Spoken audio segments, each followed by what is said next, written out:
días. Bienvenidos a la Guerra Civil Española en tiempo real. Hoy es 3 de abril de 1937 y esta semana ha comenzado la ofensiva franquista en Vizcaya, dentro del Frente Norte. Concretamente, 3 días antes del ataque, el 28 de marzo, domingo de Pascua, el lehendakari Aguirre conmemoró el Aberri Eguna, Día de la Patria Vasca, y glosó las ventajas del cinturón de hierro como línea de fortificación de la defensa de Bilbao. Sin embargo, como sabemos, el mes pasado se fugó al bando franquista uno de los ingenieros responsables de su construcción, de manera que los franquistas conocían los puntos débiles y además las obras estaban lejos de ser terminadas. Esto nos hace recordar que la semana pasada fue la primera Semana Santa en guerra, del 21 al 28 de marzo, pero no fue hasta el día 31 de marzo cuando se produjo el ataque de las fuerzas franquistas sobre Vizcaya.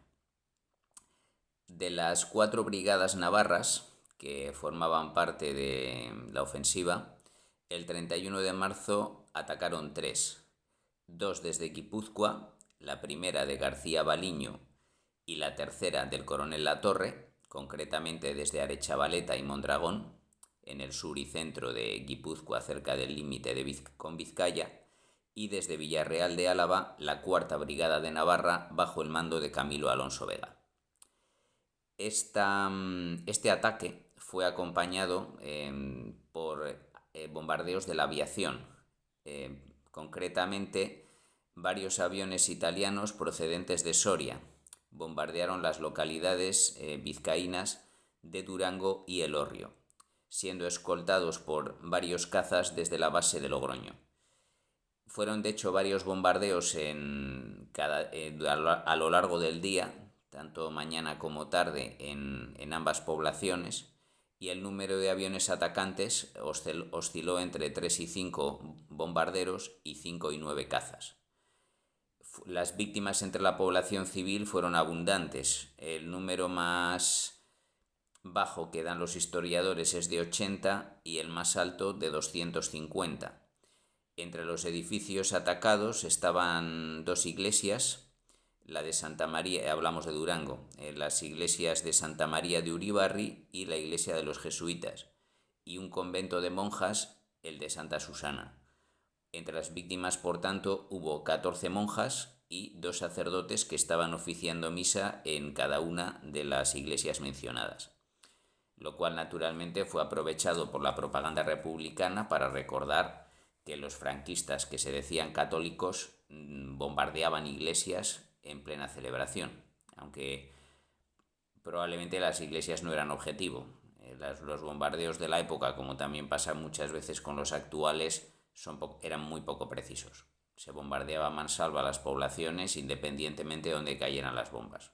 De hecho, los puntos de las iglesias las torres de las iglesias podían servir como punto de referencia.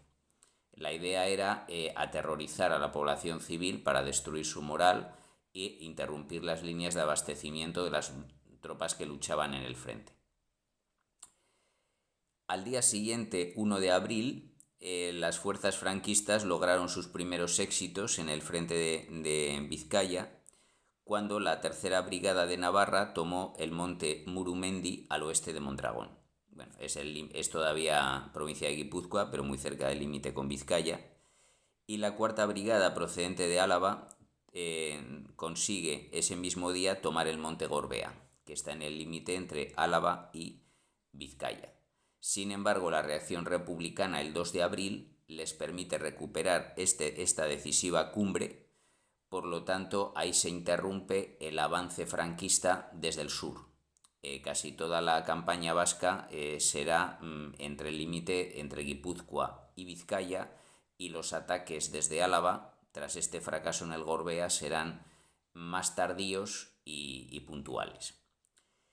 Aún así, el 3 de abril, también en el frente sur, la cuarta brigada de Navarra tomó 2 montes, el Albertia y el Jarinto, y la localidad de Ochandiano, célebre por uno de los primeros bombardeos de la guerra el 22 de julio, que aunque pertenece a Vizcaya, estaba prácticamente enclavada en el territorio alavés y guipuzcoano. Por lo tanto, era una localidad, si bien importante, fácil de conquistar y que todavía les dejaba muy lejos de su objetivo final, que era Bilbao. Por lo tanto, a fecha de hoy, la ofensiva ha comenzado con unos éxitos muy puntuales para los franquistas, pero todavía tienen dos brigadas que no se han movido, que es la Segunda Brigada de Navarra y la Brigada Hispano-Italiana Flechas Negras, y la Primera Brigada de García Baliño no ha podido tener ningún avance importante. Veremos cómo se desarrolla este frente a lo largo de las próximas semanas. Mientras tanto, pasamos del frente norte al frente sur. Recordemos que continúa la batalla de Pozo Blanco. El día 30 de marzo, de hecho la víspera aunque cronológicamente es anterior, lo dejo para después por destacar la importancia del frente norte. El 30 de marzo, víspera de la ofensiva franquista en el norte, las tropas republicanas que combaten en Córdoba consiguen recuperar las poblaciones de Alcaracejos y Villanueva del Duque. Por lo tanto, ya controlan toda la carretera Montoro-Don Benito, que es la primera base de la ofensiva franquista.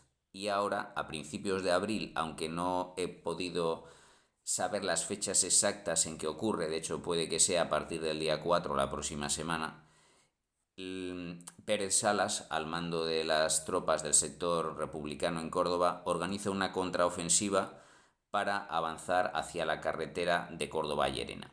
Es decir, amenazar Córdoba capital, cortar sus comunicaciones con Extremadura. Para ello envía la 25 Brigada Mixta a Pozo Blanco, la 63 a Alcaracejos, recién conquistada, y la 13 Brigada Internacional, recién llegada de Guadalajara, a la Sierra de Noria, que está al norte de Peñarroya.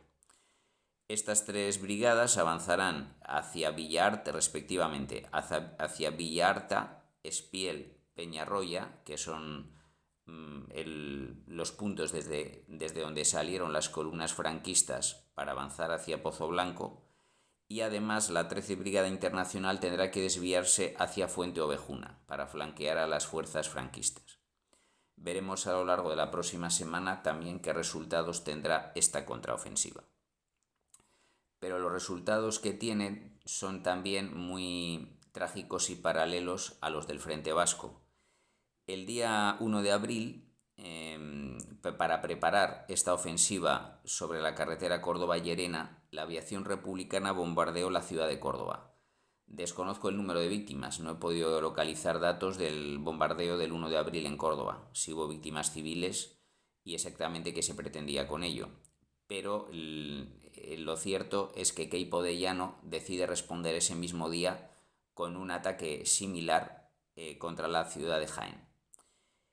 El 1 de abril, por tanto, 6 aviones alemanes, aunque tripulados por pilotos españoles, despegan del aeródromo sevillano de Tablada en dirección a Jaén, escoltados por 9 cazas, uno de ellos tripulado por el célebre Joaquín García Morato, as de la aviación franquista, que sería más tarde nombrado póstumamente conde del Jarama por su actuación en dicha batalla.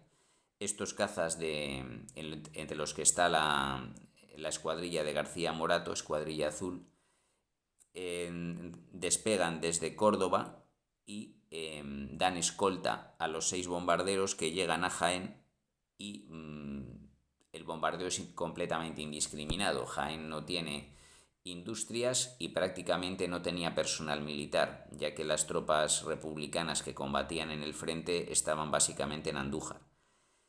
Por lo tanto, se producen 157 víctimas, todas civiles.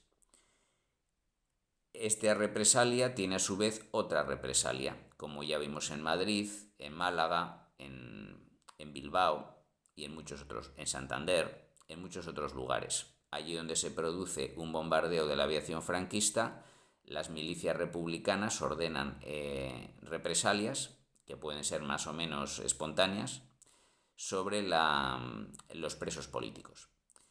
En este caso no es nada espontáneo. las autoridades republicanas de Jaén seleccionan a 128 presos porque en ese momento se cree que es el número de víctimas exacto del bombardeo. Quieren asesinar a una persona por cada una de las víctimas del bombardeo franquista.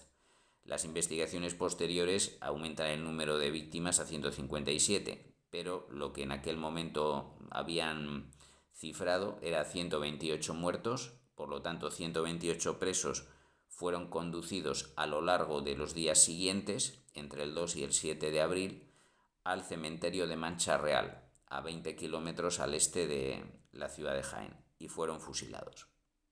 Por lo tanto, aunque no es el tema fundamental de esta serie, hay que recordar una y otra vez los bombardeos sobre población civil y los fusilamientos masivos que acompañan a la historia de la guerra.